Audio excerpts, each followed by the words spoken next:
The following is a special presentation of Tony Kurre Radio. Hey, welcome back to K4Wins. My name is Tony Kurre. Let's go around the horn. Keefer, Executive Director, Editor of the Las Vegas Sun. He's out there in the desert, getting a little hot out there right below me. Keefer, Executive Director of the Birmingham Racecourse Casino, recently purchased by the Sports Creek Indians. They have a place in Aruba, don't they, Kip? Can we go to Aruba? Yeah, they have Aruba and Curacao, so I think it's a Caribbean tour is in order. I'm thinking K4Wins in Aruba next summer. You guys in? And, of course, Gregory, first and most just wonderful sponsor of Tony Kurre Radio and just a good friend of mine, but also a guy who's been working both sides of the sport for a long time, knows everything about handicapping. It's been his hot streaks for sure, and he joins us as well right here for K4Wins. K4Wins, check us out, K4Wins.com, K4Wins.com, also on Twitter, known as X now, K4Winners. Make sure you capitalize that K and that W, K4Winners, on Twitter, and coming soon on X as well as Facebook and Instagram. We'll get it all taken care of. First of all, guys, you guys doing okay?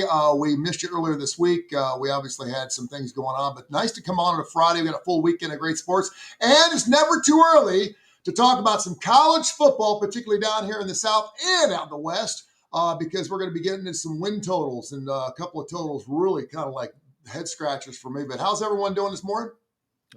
Doing great. Ready for football. Fantastic. We'll get into some Major League Baseball. Yanks, Tigers, Astros, Mets, Cubs, Dodgers all leading their divisions. We got a couple of teams that are extremely hot, a couple that are extremely cold. The Dodgers are playing really, really well.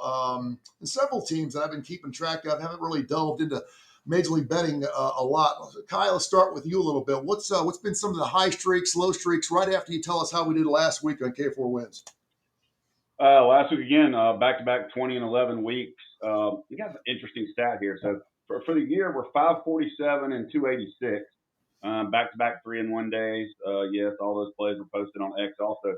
But we started this last year, August 1st. So what would y'all think our record is, guys, if you go back? We haven't quite made it a year yet.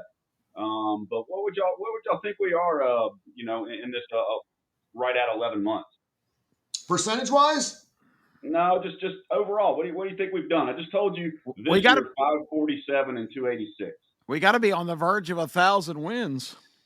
Yeah. 972, Yep. 526, and 28. We got 28 wins to get us to the 1,000 plateau. We're going to do that in July. Have 1,000 wins that we will have put out, versus under 600 losses, I would say, in a year. That is a great 4.8% so far. That is a great stat and a great way to jump right into, before I get to your baseball, because I wanted to ask Case about this. If you listen to our show, K4Wins, we've all gambled, we've all dabbled in it for years. We probably have over 120 years of experience in it. The wife doesn't care if you gamble as long as you win, guys. Yeah. So go out there and get it done, play all you want. But when you're coming home and you come home with cash, she loves it. When you come home a loser, she don't like this gambling thing you're doing. Yeah. Okay? Tony's right, too, about that. It's not the gambling. It's the losing they don't like. You come home with cheese, and she don't mind you going out behind the barn while the kids are playing Little League on Saturdays, watching football on 4 different TVs, I promise you, as long as you're coming home with some cash. But I wanted to ask Case, because Case, typically during college football season, how many bets do you make in a week? Just on college football, or just on college football. We're going to do college football because a lot of guys don't even play anything during the summer, but we'll say college football. But typically, how many bets do you make in a week in a regular college football week? Yeah, I'd say I answer this similarly every time, but it really comes up to the individual person, and there's really a debate, or just how it comes to people that are doing this, seriously for a job. There's guys that just make a few huge bets a week and are only trying to look for those big edges. Or there's people that like to compound their volume, and every edge they find like to put a little bit. I'm more in the latter category. I just found it suited me better. Honestly, I don't think we want to get into the math and the Kelly criteria and everything, but I think if any real professional gambler looked at my books and looked at what I do, they'd say I'm severely underbetting, that I'm not betting enough. You're underbetting. As far as the stake, Okay. This could go down so many rabbit holes. I would say number one, since we kind of got into the responsible gaming discussion and bringing home money or not, I would say the biggest thing for me when I started taking it seriously that I would recommend everyone do is just establish your own bankroll separate from your life expenses and everything. Like I have money that is really just, yeah, I don't know. I don't want to get into too many specifics, but Yeah, I just say establish a bankroll. Put your money aside and say this is my money for betting. If you have some success, you can start paying yourself, treat it like a business. yeah. But I just recommend not even having the two intersect with each other. And really, if you want to be betting correctly, you should be betting probably about 1 or 2% of your bankroll on every bet you make. I'm less than that because again, I found that volume suits me better. I feel like I like compiling these small edges and over time, it's gonna win me more. So that's a long-winded say to say during college football, I probably have 30 or 40 bets a weekend just on college football. I could get you the exact numbers. You give me a week, I can No, no, no, call no, up the no, no, no. spreadsheet from last week. But something like that, I would say that is way more than average, especially even people like me that are doing this professionally or semi-professionally. You'll ask some guys and they'll say 4 or 5. But I just like I like firing a lot because again, I feel like I do have an edge, especially in college football. So I possible. Yeah, well, the thought is by firing off more games. Obviously, you don't play games in the hopes you're going to lose, but when you play games, you're thinking if you're going to lose the juice, that's going to help or mess up your bottom line. So I've always come, and I think you're freezing up, so hopefully we'll catch you back. But I've always come from the idea, or at least I've been told by the idea, at least by my books, that you're playing too many games. That the only way you can win is not to just play your best games. And of course, undoubtedly, you end up playing the ones that end up losing, and the ones that you end up winning, you didn't play because you didn't feel as good about them. How does that work out? And hope to get Case back on here in just a second. We'll get him back on. I'll ask you, Kip, what's your thoughts on? And I know you've dabbled in the sport a little bit yourself, but what do you do when you've gotten 10 different games you want to play, but you're thinking to yourself, you have to look at that bottom line. Say you're a $200 bettor and you're putting $200 out, and you got 10 games. You lose, you're losing $2,200. Most people can't lose that in a weekend. Yeah, that's tough. I think to expand on Case's point, if you've done the work and you really feel good about something and you think you've got an edge in terms of what the line says, I think that's the time. And if the little bit I've dabbled in, and you guys are more regular players than I am, I find that I get too emotionally involved. So I've got a lot of expertise on talking about the games and what everybody else should do, but I don't have a lot of practical experience myself because I just don't really play much week to week. I got a lot of other things going on, and I would be a lot more into this if I had a lot more time and was more of a full-time, person, because I think I could grind out because I'm pretty disciplined. But, the bottom line is when you really find a line or a total that you have done the research and you feel good about, I like what Case said, that when he feels like he's got an edge, that's the time to go ahead and exploit as many of those as you can. And when he said, he would be considered an under better, because he's talking about the amount that he's playing. Yeah. So that's just some of the basic principles that make sense to me. Kaya, what's your thoughts on this? Because I know you've played both sides for years and years and years, and you probably lick your chops when you see a guy calling in with 15 or 16 bets on a Saturday. And, we do K4Wins.com, K4Wins.com, and we talk about sometimes we have too many plays to put up. I mean, if you're giving out 15, 16 plays, you can't assume that all of the people that are subscribing to our site are going to be able to play all those games, or they're going to play them incrementally to see how they're doing throughout the day, which is also a dangerous way of playing sometimes. Well, I think part of it goes into, one of the reasons why we created this. And people need to understand, some of the things we do are teaching you how to bet or help yourself. There's a huge difference in a professional gambler like Case. I mean, I know he has another job, but he's basically a professional gambler. Sure. Versus somebody that's doing this on the weekends for fun, looks up there and sees, oh, the Yankees are playing the A's. The Yankees are minus 200. It's a guaranteed win. No, It's not. That's a big difference. I've always been lower volume. And what you have to do if you're doing this, if you're you're just doing this for fun, you've got to understand you should not be betting $200 a game, period. If you're not making $250,000 a year, you have no business betting $200 a game. Just period, because especially if you're doing something where you're online. I mean, if you're going to do something like that, you need to be somewhere where you have deposited your money and you can't get yourself in trouble versus going and chasing and getting deep. In my opinion, you have to understand that there are going to be losing weekends. And a lot of people that are doing it on their own and do not research and just go and look and, oh, Alabama's a 14-point favorite, and under Saban, they lost 3 games total when they were 14-point favorites. So I'm going to put, $1,000 on them minus 1,000 to win 100. Well, guess what? Under DeBoer, they lost as many games last year as 14-point favorites as they did under Saban. His 16 years he was there? However many?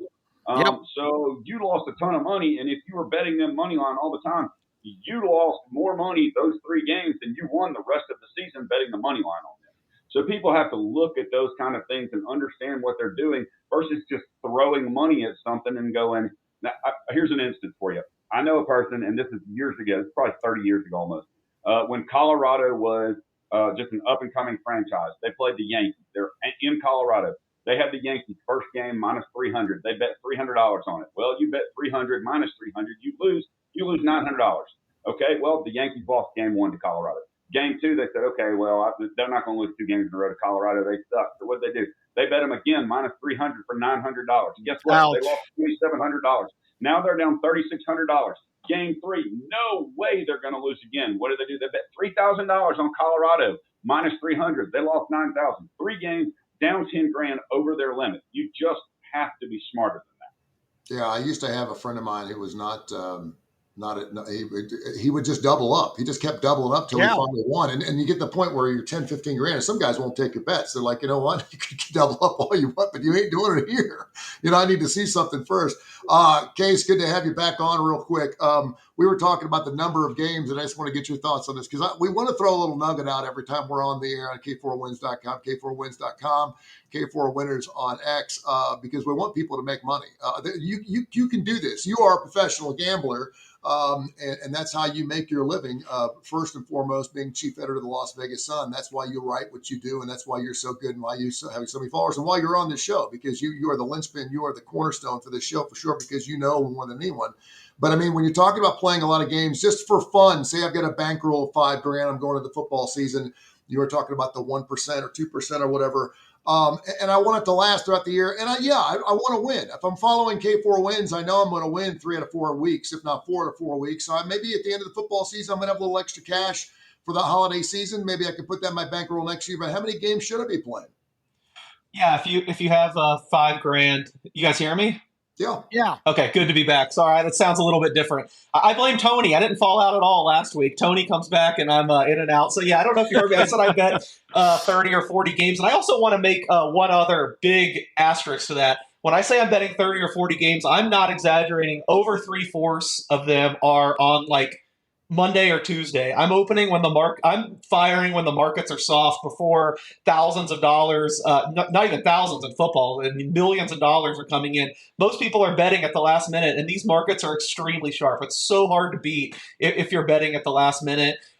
So to go back to your question about if you have a $5,000 bankroll, I mean, I would go to that 1%. If you have $5,000 to bet on college football season, I'd recommend betting $50 a game. And, I know I always beat this drum. So if you've listened to our show before, you've probably heard me, but I would say to try to bet earlier, or at least track. The hardest thing I think for people that try to take this more seriously is sometimes you just have to look beyond the results. I mean, we see crazy things happen in sports all the time. To me, what's even more important than my win-loss record or my ROI on the week is my closing line value. You want to make sure you're beating the number. If you bet Alabama, in Kai's example, I guess, minus 14 and they close minus 10.5, you made a horrendous bet, and even if you win that, you're going to lose over time.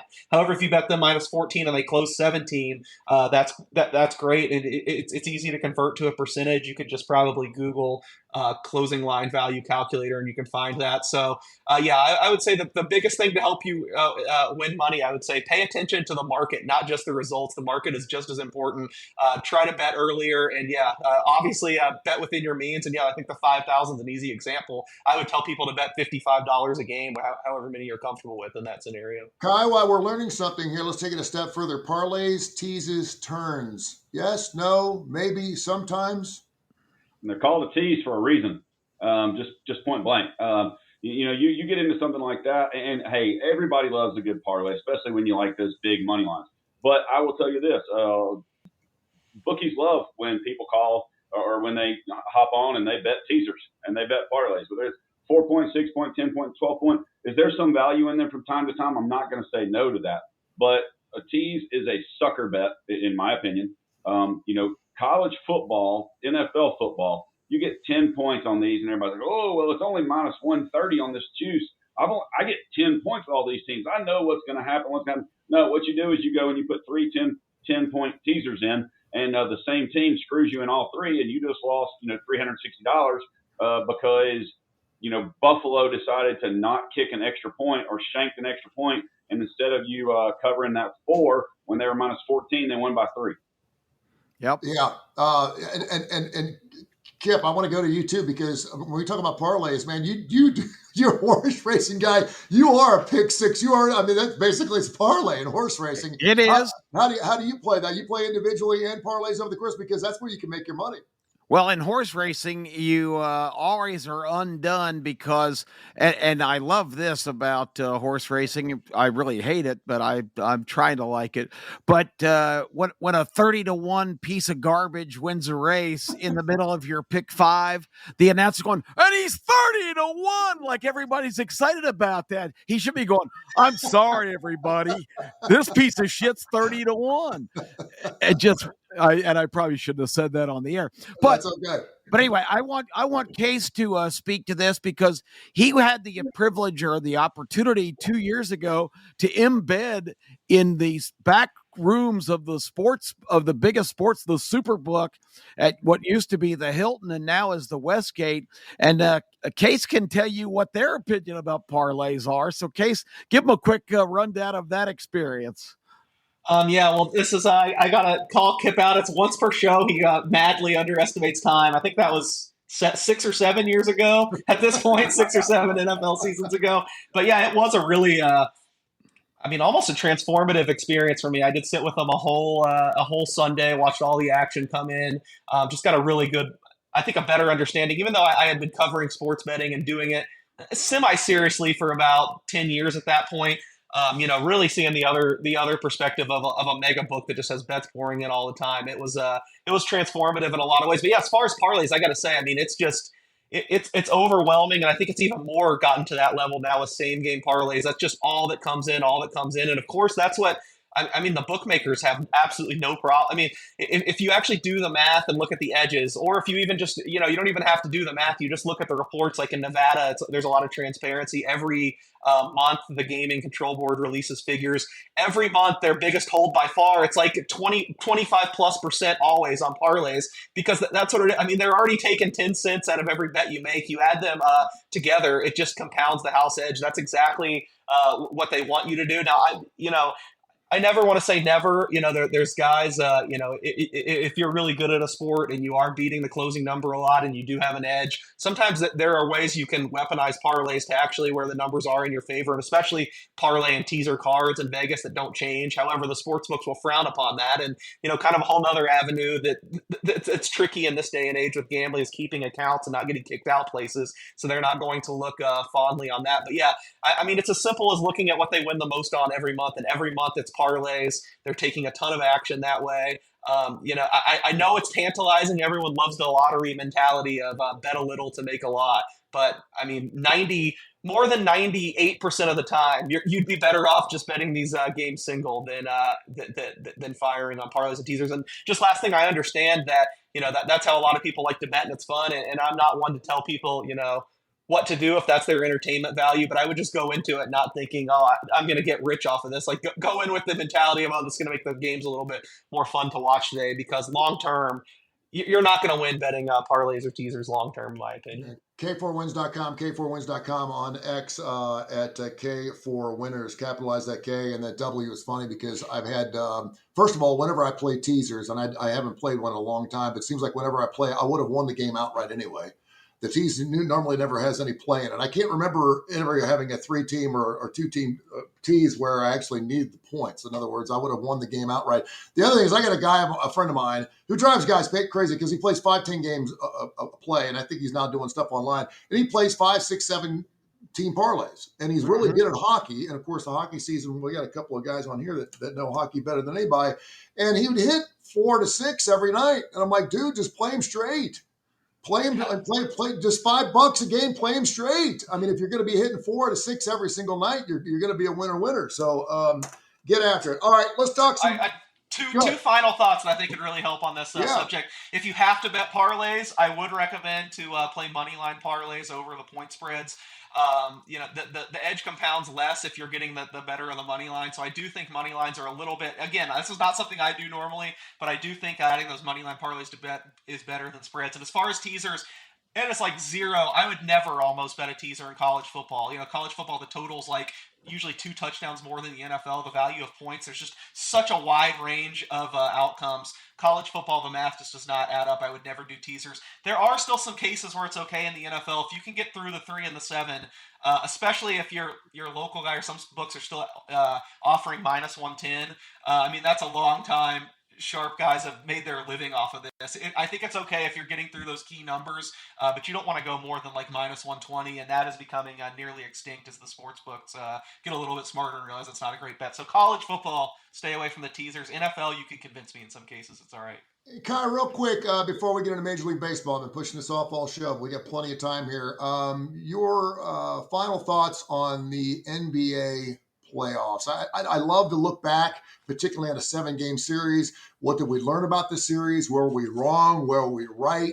What were your thoughts on that?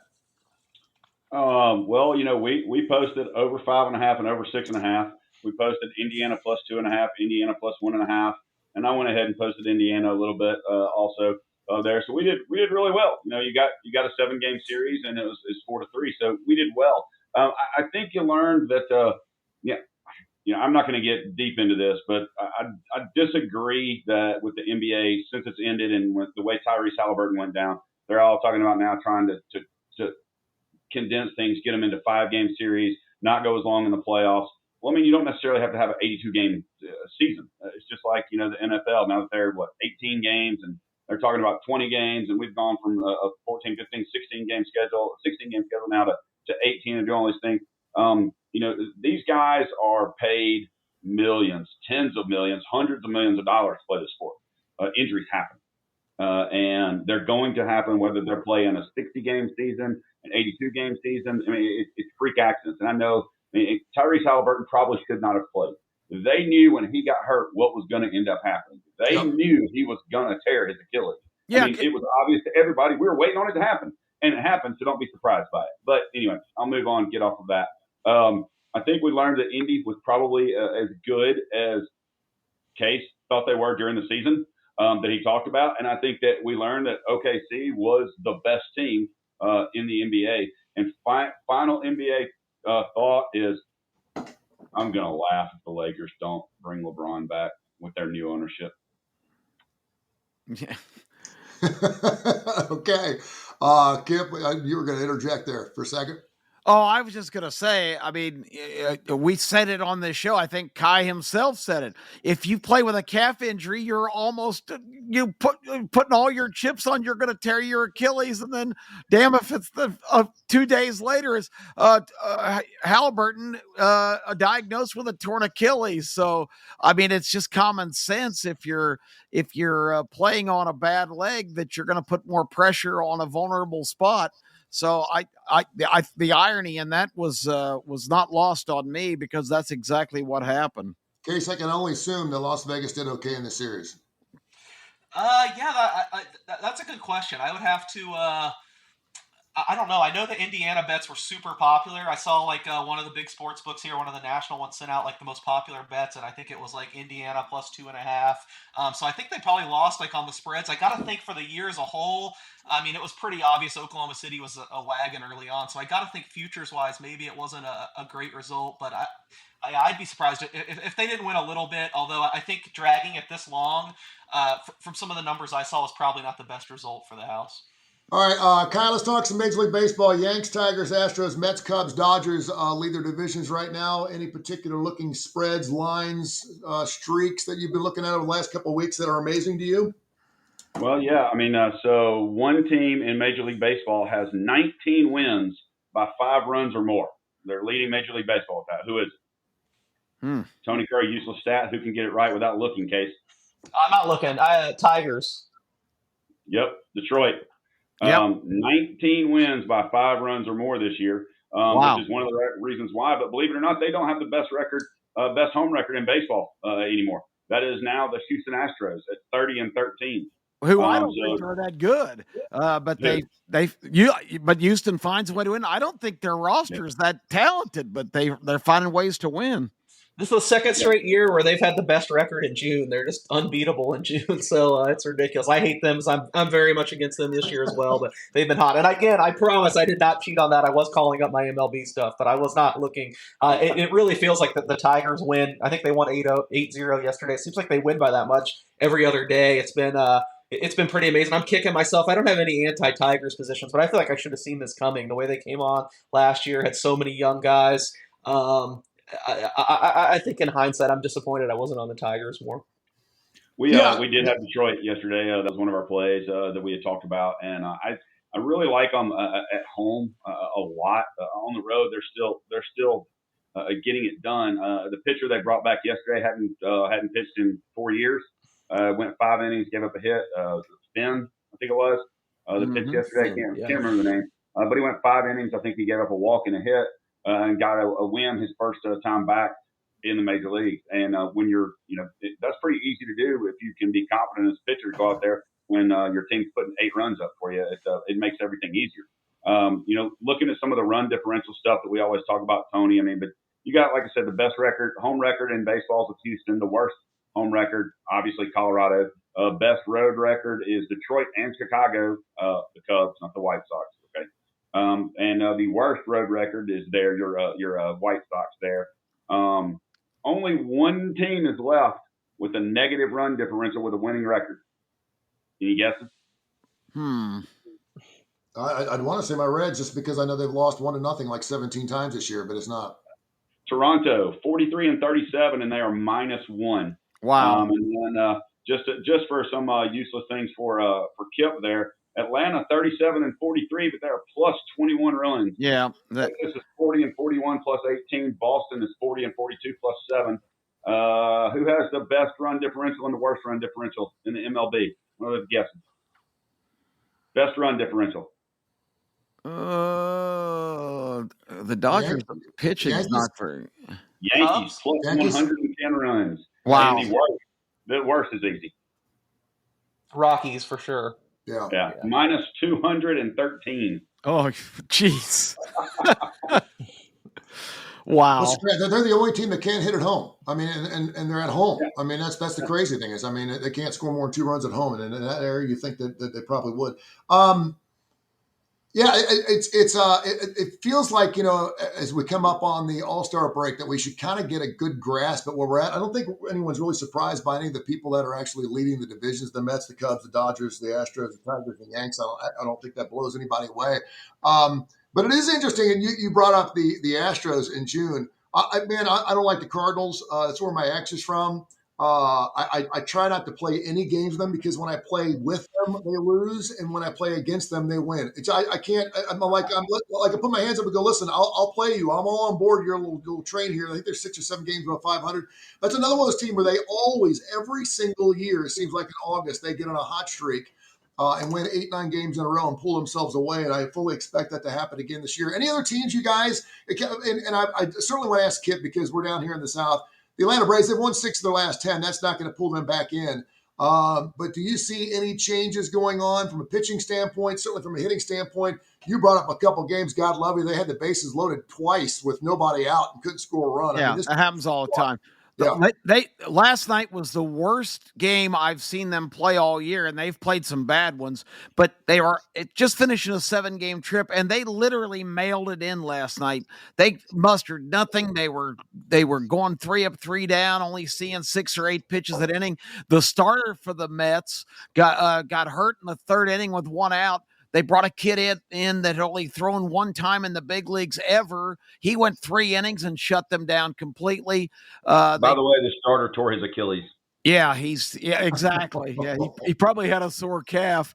But, the bottom line is this team is just too laid back, and we're just the consummate professionals, and we don't have any sense of urgency. They probably got the fastest lineup and even bench support in the league. They never run. They play for the 3-run homer, and they're just not getting it. They won their first 5 in a row against the Mets. They fell flat on their face the last 2 nights. They got the Phillies for a 3-game series in Atlanta this weekend. They've got Bryce Elder on the mound tonight. Losing Chris Sale is devastating because he was throwing better than he ever had in his career in his last 7 starts, and his career is Hall of Fame-esque. So it's just not their year. I think if they do not do well this weekend and in the next week, they have a 9-game homestand, their longest of the season. If they don't do well, I think they're going to be sellers, which is going to cause a lot of panic in Atlanta. And I'm still on the Snitker did a good job. He's an organizational guy, but he's in his 70s. It's about time for him to go to the house, get a young guy, kind of fiery, because this team is just so blasé. It's hard for me to even watch him, and I've been watching him for 50 years. Yeah, his inner Bobby Cox is coming out for sure.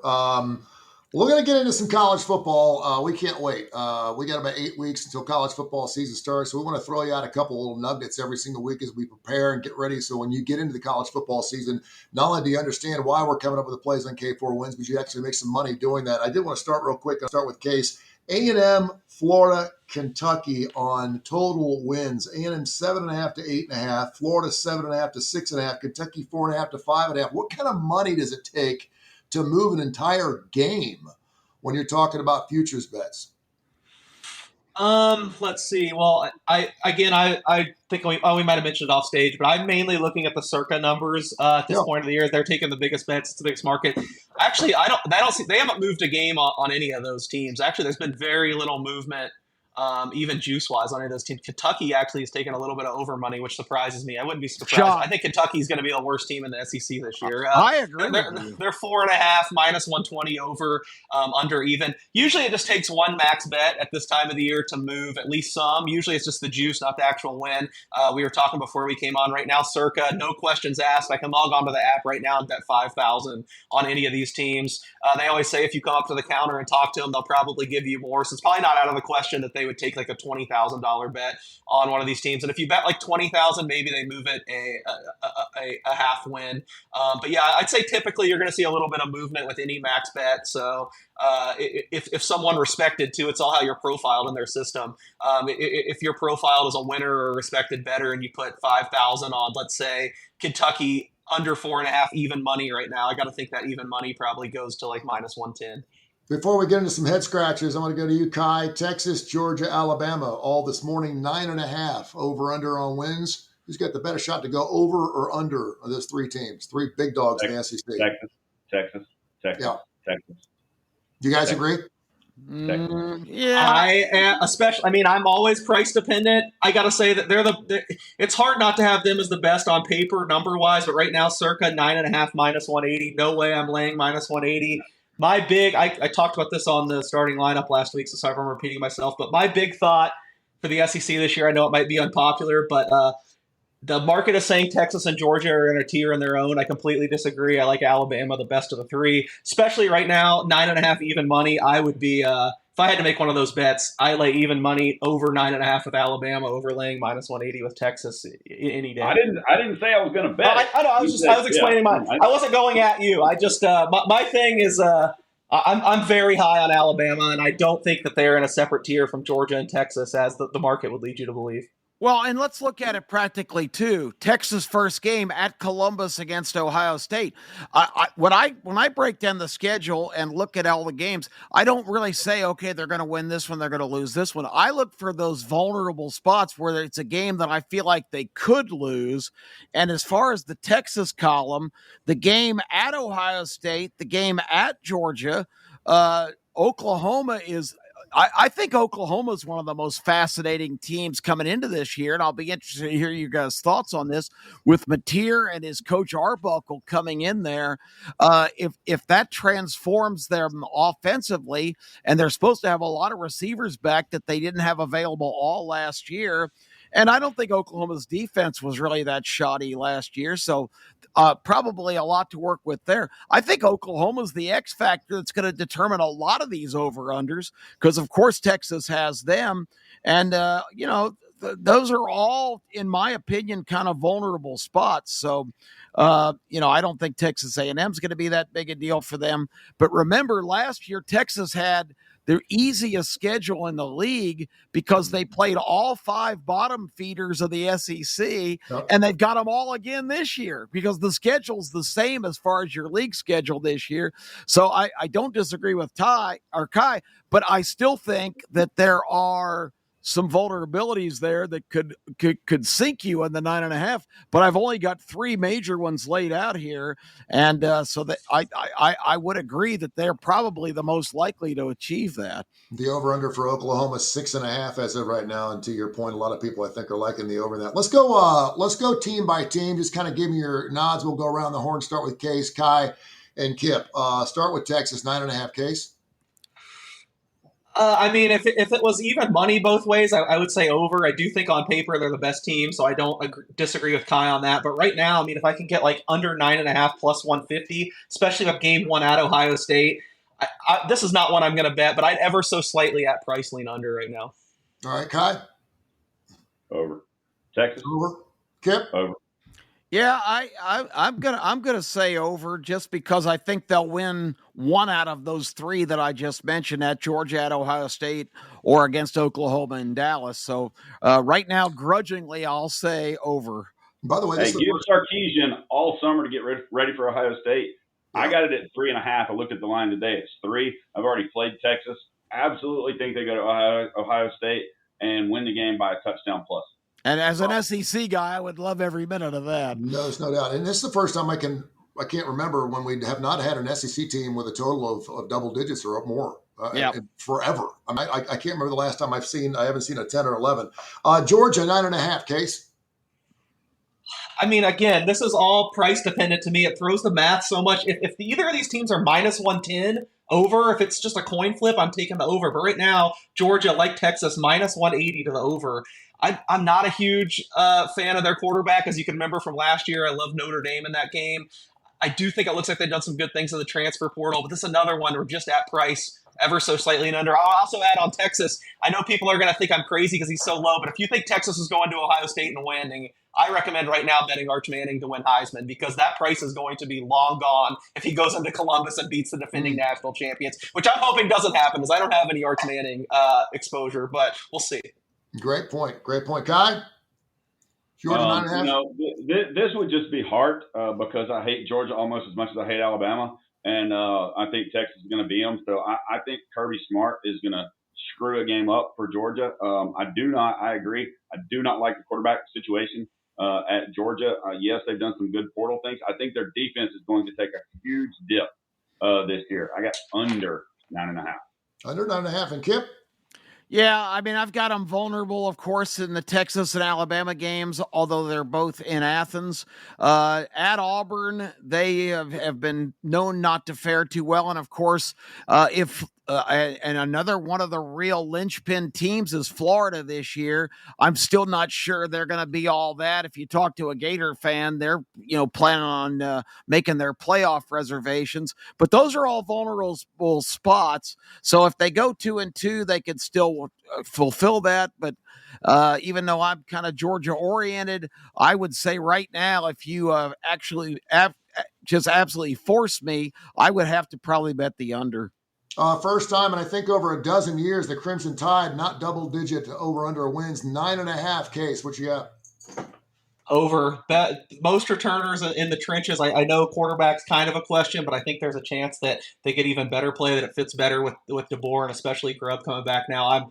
I feel like I'm going to be negative on this. I'm usually betting unders, and I think typically it's a better bet to bet unders if you just do the math because more people bet the overs. But this is one where I like the over. I'm going to be on Alabama, and I bet the only bet I've made in the SEC so far, Alabama. I got 6-1 to win the conference. I love that if you can still find it.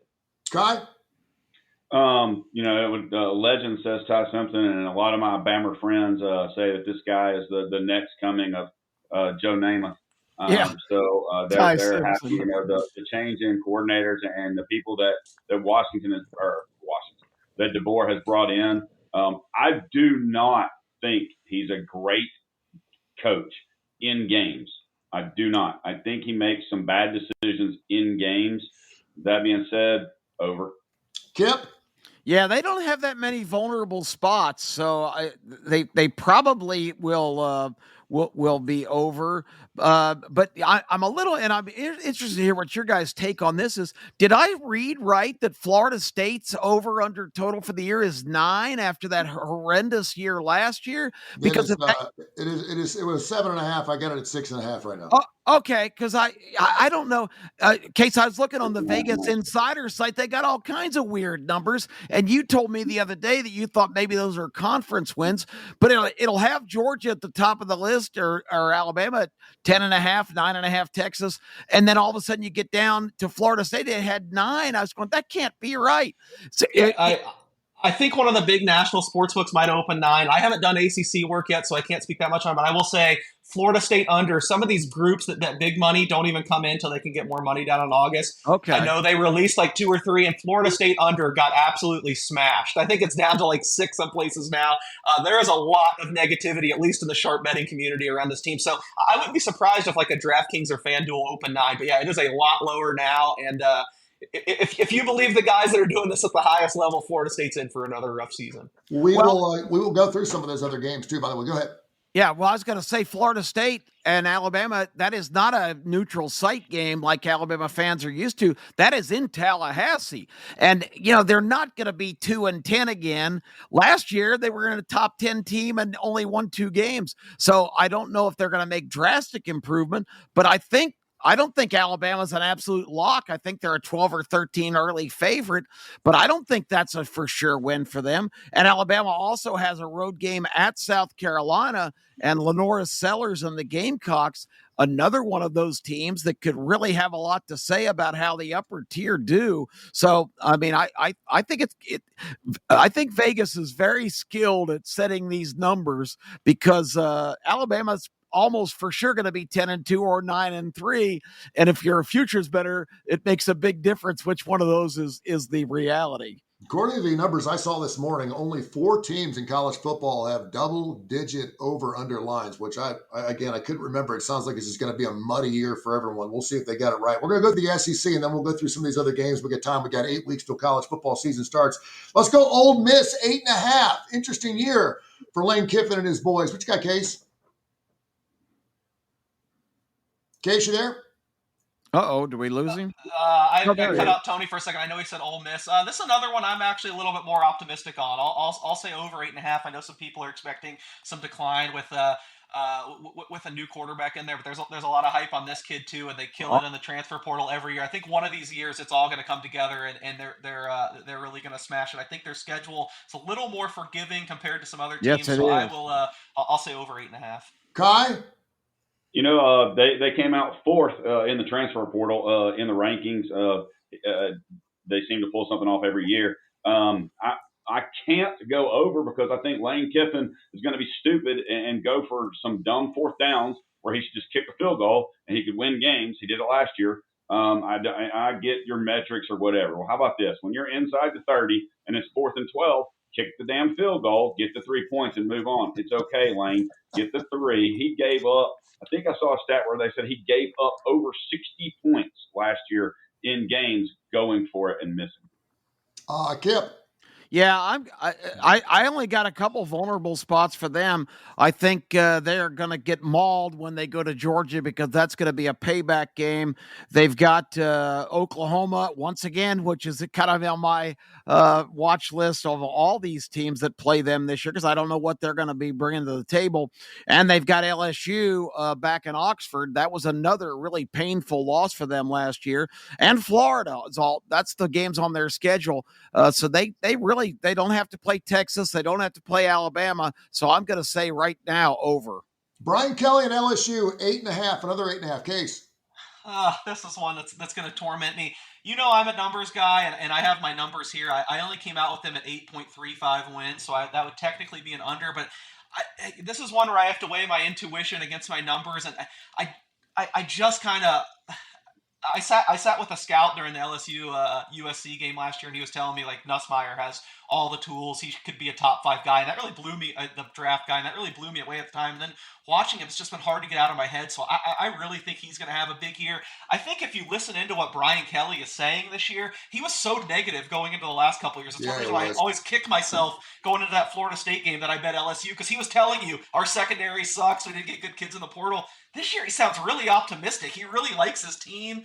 So this is going against my numbers, but just my intuition is I think it kind of comes together. And I don't necessarily trust Kelly fully right now. I know there's murmurs in the industry that he's not working as hard as some of these other guys. He's kind of got one foot out the door, but I think this is going to be hard to mess up. So I probably won't bet it because I'm still kind of a slave to my numbers. But if I had to make a pick right now, I'm going over. I'm not going to Gus Mal's on him, but if you follow Kelly when he was at Notre Dame, whenever he talked big, that's when you ran out the door.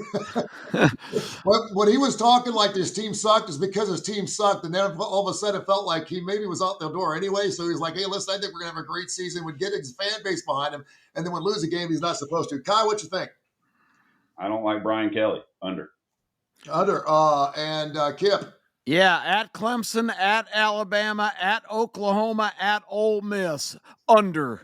One I saw that opened up at 7.5 and 8.5. That's the numbers I just saw this morning when I pulled up SEC wins. It was from Vegas Insider. But 7.5 to 8.5. So we can play whatever you want. Case, pick a number and tell me which way you're going to go. On who? On who? On A&M. I'm sorry, A&M. 7.5 to 8.5. On A&M, yeah, I have it circa 8 minus 120 over, even under. I have them at 7.9. So this is really just a straight coin flip to me. I feel like you've hit on a lot of teams I'm optimistic on, so I got to be back to my negative self. I guess I'll go under, but I really have no opinion on this one. Kai?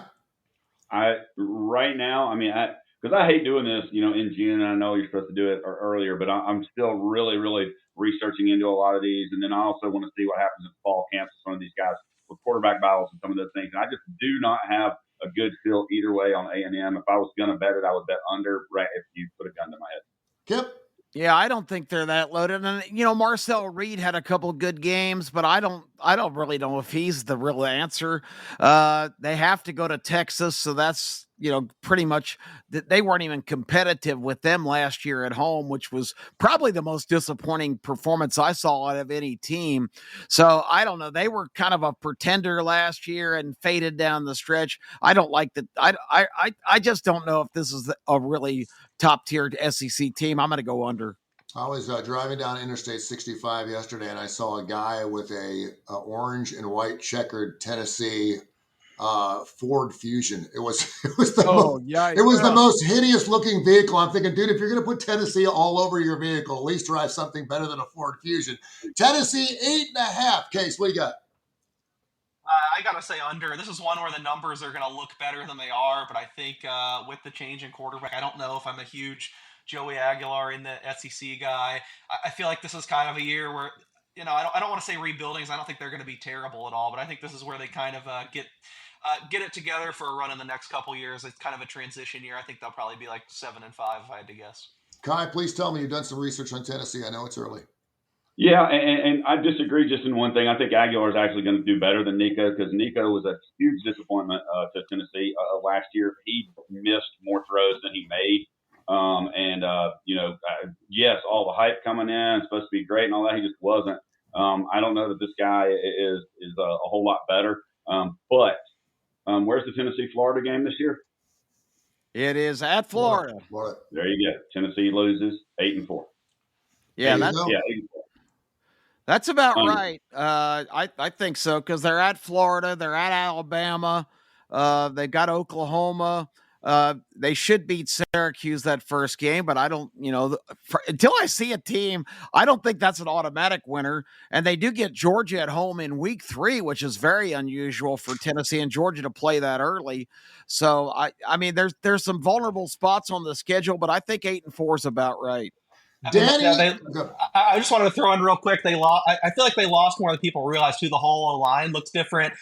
They lost Sampson, who was their whole offense. And I got to tell you, I've been at every Raiders practice. Dante Thornton's been like the best player on the field. So I don't know what Kai thinks about him as a Tennessee player, but he was a starter by the end of minicamp, which really surprised everyone. I think they might miss him more than from seeing him up close. seems like they're going to miss him more than maybe people Because realize. Nico couldn't throw him a damn ball. When he threw it deep, he overthrew him. When he threw it over the middle, he threw it 100 miles an hour and missed him. I mean, the bottom line is I agree.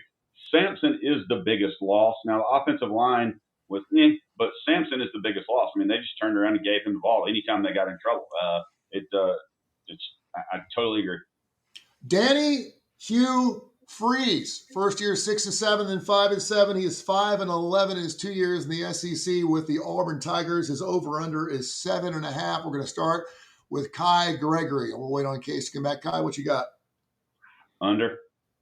They picked up a lot of great players, but I don't know, man. Since Hugh Freeze has gotten to Auburn, I don't think he's been very good, and I do think he's got a better offense, better quarterback. He's going to have better play. Let me ask you this. Are you surprised? I'm really surprised because I thought the hire was really good. I just thought it was a good fit. He looks like an Auburn guy. No? I do not. I thought it was a horrible hire. He has lived on beating Alabama a few times for 10 years now. He is not a good coach. Just my opinion. Kip, your thought, over under 7.5. They've got, they don't play 5 straight home games to start this year. They start on the road at Baylor, which you talk to Auburn fans and they say, oh, we'll beat Baylor. Well, Baylor's was pretty decent last year in gaining steam by the end of the season. They also have back-to-back. Okay, let's talk about weeks 3, 4, and 5.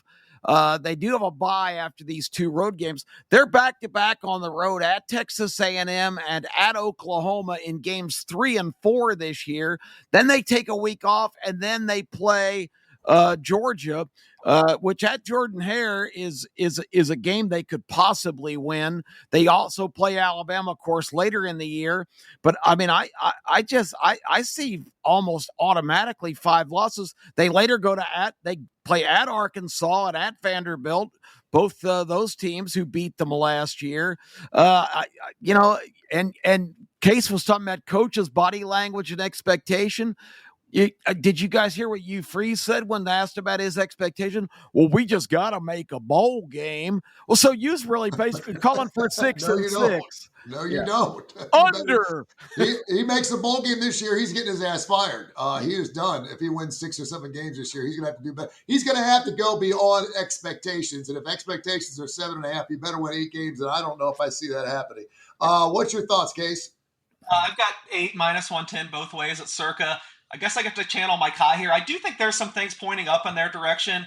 They were last in the nation in turnover luck. I have them last year. That's for sure going to even out. They're going to be better than that. But I do not think in this day and age Hugh Freeze is a very good coach. I do think he was doing some cutting edge, ahead of the times things at Ole Miss, but everyone's caught up now. I just don't trust Hugh Freeze, so that's the tiebreaker to me. I'm going under. And do you guys really think Jackson Arnold proved anything at Oklahoma while he was there? You talked to an Auburn fan here, and of course all fans are optimistic. Well, now we got Jackson Arnold, and I feel like saying, okay, so what? He had the one good half against Alabama only because he ran the ball a few times. They did nothing in the second half of that game. And then they lost spectacularly their last 2 games. Maybe I'm missing something. Jackson Arnold played a great game against Texas a couple of years ago. I guess that was him. Maybe I'm thinking of the wrong quarterback, but what do you guys think about Jackson Arnold? I think people get this idea that if you're getting a transfer, you're getting something good every time. And I don't think it's. I think you feel like you're stealing a player from one team to the next, and I think automatically he must be good, and it's not the case. It's not. Hey, Tony, before we get too deep, I wanted to throw something out just so we don't run out of time for people to look at. In week 1, some games just really love. Just want to do it. I got Nevada plus 49 at Penn State. It's down to 46. Still loving that. Indiana's team total to go over against ODU. I think Baylor wins the game against Auburn. They're catching 3. And Case will have more insight on this. I love Kansas minus 14 against Fresno State. And I got Stanford minus 1. It's up to 2 at Hawaii in week 1 games. Not to mention the other ones we talked about. We're definitely going to get into a lot of those games. And obviously, if you can get on board and get a little better price, and I know Case is all about that, we'll certainly get into those games with about 8 weeks to go. I did want to get into just a couple of more over-unders real quick because we have 7 or 8 teams left. But South Carolina, Mizzou, and Florida all at 7.5. Case kind of run around that horn a little bit. Anything striking you, those 3 teams? I really like South Carolina under, and I was Mr. South Carolina last year. I feel like picking them every game. But I don't know. There's all this hype around Lenora Sellers coming back, and yeah, he was good. But I really think what separated them was their defense last year. They had I think 4 guys drafted, 5 guys drafted. That's a lot to rebuild for South Carolina. They hit in the transfer portal last year, but the transfer portal give it, the transfer portal take it away. I feel like they probably have a dip there. So I like South Carolina under 7.5. Missouri, I want to like under 7.5, but once again, they have the easiest schedule in the SEC, so maybe they always have the easiest schedule exactly. in the SEC. Every year they have the easiest schedule. I guess I'd have to go under, but it's probably not what I'm going to bet. And what was the third team you asked? Florida, 7.5. I'm just kind of DJ Lagway kind of has me. The way he improved from when he first started last year to the end of the year. I know he's dealing with a shoulder injury now, so I think I talked about last week. I want to see what the practice reports are like, but I really think this kid could be special and lift them up. So it's not one I'm running to bet either, but there's some 7.5 even money. I would have to lean over on that. Kyle, your thoughts on those 3? I agree with him on all 3. I think Florida, you have to take over 7.5. I wish it was a different coaching situation, because if anything's going to hurt them, in my opinion, it's the head coach. I know I'm kind of gotten on that a lot here, but I just don't. Since he's come to Florida, he's done nothing, and he has hitched his train to DJ Lagway, and they're going to go as far as DJ Lagway takes them. Kip. Florida is at Miami, at Ole Miss, at LSU, at Texas A&M. They're going to lose at least 2 of those. And of course, they play Georgia in the cocktail party. That's a lot of vulnerability. They could lose 4 games this year, so that would put them pretty much right on the number. As far as the others, I don't think Missouri's going to be very good. They've got the backup quarterback from Penn State who transferred before the team even engaged in the playoffs, Pribula, who I know nothing about. Saw him a little bit last year when Aller was hurt for a game or 2. But I think they've lost Burden. They've lost Cook. I just don't think they're going to be very good. And I think it's Drinkwitz on his way out. And the other one you mentioned was South Carolina. They've got tough spots on their schedule too. So I'm not real high on them this year, despite the fact that I really like Lenora Sellers. But Case is right. They lost 4 of their front 7, and those guys were dominant last year. By the way, that first game against Miami, the U, 9.5. They're over under. We'll get into some of those futures a little later on the next couple of weeks. I did want to throw out one other, because you've talked a lot about it. We trashed Oklahoma in the starting lineup all year long last year. They were so bad. They were so bad. They're over under 6.5. Kip, I'm assuming you like the over this year. Yeah, because I've got to think they're going to make an offensive transformation. They just couldn't score points. They were hurt, and again, Jackson Arnold just didn't have any answers. But I think they're going to sneak up on some people this year. 6.5 is pretty skimpy, although their schedule's demanding. Guy, your thoughts on Oklahoma? You got anything? I think they'll get. You said it was 6.5. 6.5. I think they'll get the 7 wins. They did not. I think it was even in preseason. They did not have a game last year where they even had a healthy wide receiver corps. And that kills you when they know you're throwing to somebody that doesn't even really know what they're doing. I think they'll get to 7 wins.